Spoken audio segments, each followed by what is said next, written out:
Why don't you wear a suit? I don't want a ceasefire. Have you said thank you once? You're not in a good position. You don't have the cards right now. Great television, I will say that. Cette discussion entre Donald Trump et Volodymyr Zelensky devait se passer normalement. Alors comment cette rencontre a-t-elle tourné au vinaigre pour se transformer en joute verbale télévisée, en humiliation du président ukrainien et finir par sa mise à la porte de la Maison-Blanche? Voici le résumé complet de la discussion. I think it's the worst public Oval Office meeting that I have ever witnessed. Le but premier de la rencontre, c'était de finaliser un accord sur les minerais ukrainiens. En gros, pour rembourser l'aide américaine depuis le début de la guerre, Trump veut créer un accord sur l'exploitation des terres ukrainiennes riches en minerais. En échange, Zelensky, lui, veut des garanties de sécurité. Pour faire simple, on partage l'exploitation de nos minerais, mais vous nous protégez face à la Russie. Au début de l'entretien, les choses se déroulent normalement. La première porte sur l'accord. Dès le début, on aperçoit un déséquilibre. Trump se félicite de ce qu'apporte l'accord, mais il est déjà agacé par la question des garanties de sécurité. We talk about security. Everyone's talking about the other day. All they talked about was security. I said, let me make the deal first. I have to make the deal first. I don't worry about security right now. We have to have a deal. Le malaise commence déjà à s'installer juste après. À la 10e minute, Trump explique vouloir faire attention à comment gérer cet argent, remettant en cause la gestion de l'administration de Biden et compare l'aide américaine à l'aide européenne. What the Biden administration did was terrible. They were giving money, but they had no security on the money. Europe, as you know, gave much less money, but they had security. It was in the form of a loan. 12e minute, Zelensky prend alors la parole. They really gave a lot, Mr. President. They did. They gave a lot, but they gave much less. No. Much less. No. No. Okay. Ensuite, 2 minutes plus tard, en répondant à une question assez générale d'un journaliste, Trump mentionne la nécessité d'arrêter la guerre en évoquant le nombre de morts qu'elle cause des deux côtés, insiste-t-il. Agacé, Zelensky place une phrase. Whether they're in Russia or Ukraine, think of the parents of all these people being killed needlessly. They came to our territory.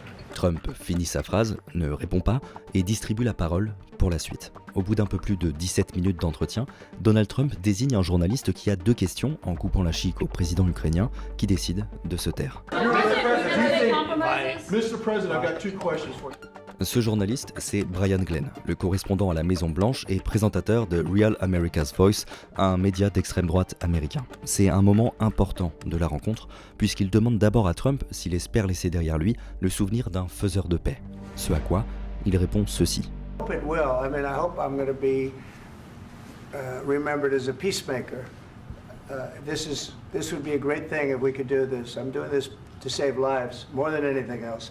Second is to save a lot of money, but I consider that to be far less important. C'est la seconde question de Brian Glenn, après 19 minutes de discussion, qui va faire réellement passer cette rencontre à une sorte de joute verbale, humiliante pour le président ukrainien. Why don't you wear a suit? You're at the highest. Why don't you wear a suit? You're the highest level in this country's office, and you refuse to wear a suit.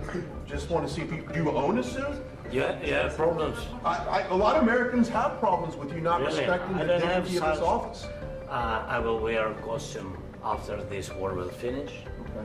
Yes, maybe one. Maybe something like this. Something like yours. Yes. Yes. Maybe something better. I don't know. We will see.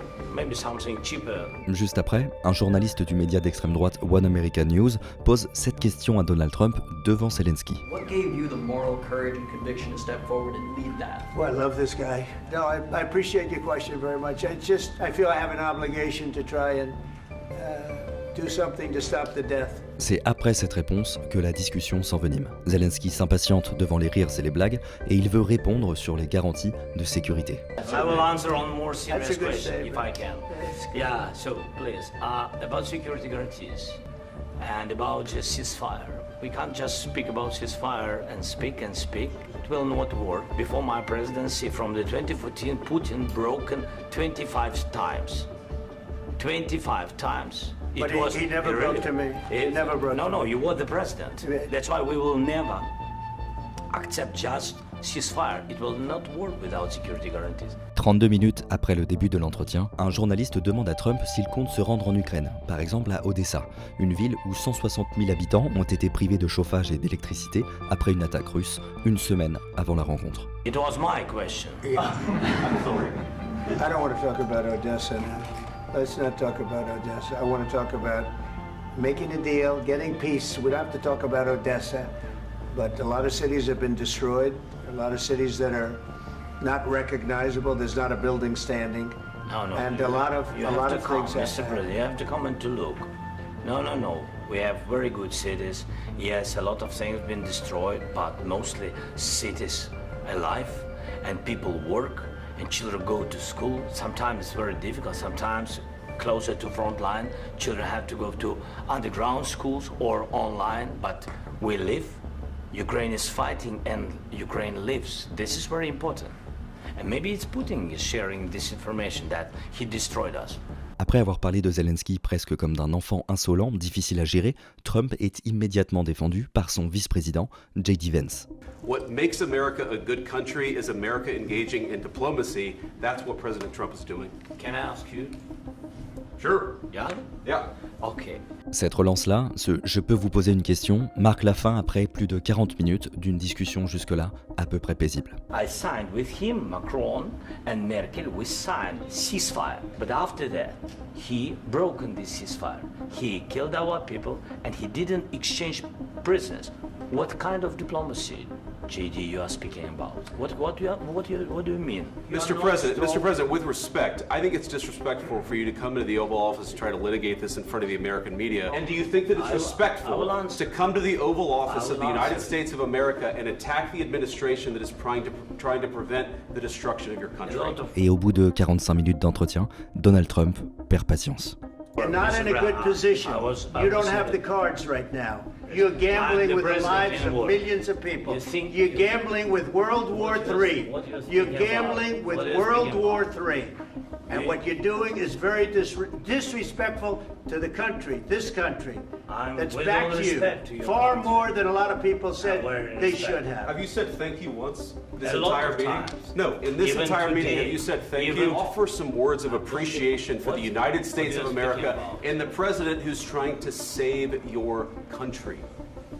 Please, you think that if you will speak very loudly about the war, you He's can... not speaking loudly. He's not speaking loudly. Your country's in big trouble. Can I Wait a answer? minute. No, Can you've I done a lot answer? of talking. Your country is in big trouble. If mean, you didn't just- have our military equipment, this war would have been over in 2 weeks. In 3 okay? days, I heard it from Putin. In 3 days, this is something Maybe new. less. In 2 weeks, of course, yes. It's going to be a very hard thing to do business like this. I tell you. Just say thank you. I said a lot of times thank you to American people. Accept that there are disagreements, and let's go litigate those disagreements rather than trying to fight it out in the American media when you're wrong. People are dying. tell- Then you tell us, I don't want a ceasefire. I don't want a ceasefire. Let me tell you, you don't have the cards. With us, you have the cards. But without us, you don't have any cards. It's going to be a tough deal to make. Et en effet, le deal dont je vous ai parlé au début de la vidéo qu'il devait signer ce soir-là n'aura pas lieu pour le moment. La conférence de presse entre Zelensky et Trump, qui devait suivre la signature de l'accord, a été annulée et le président ukrainien a quitté la Maison-Blanche de manière prématurée.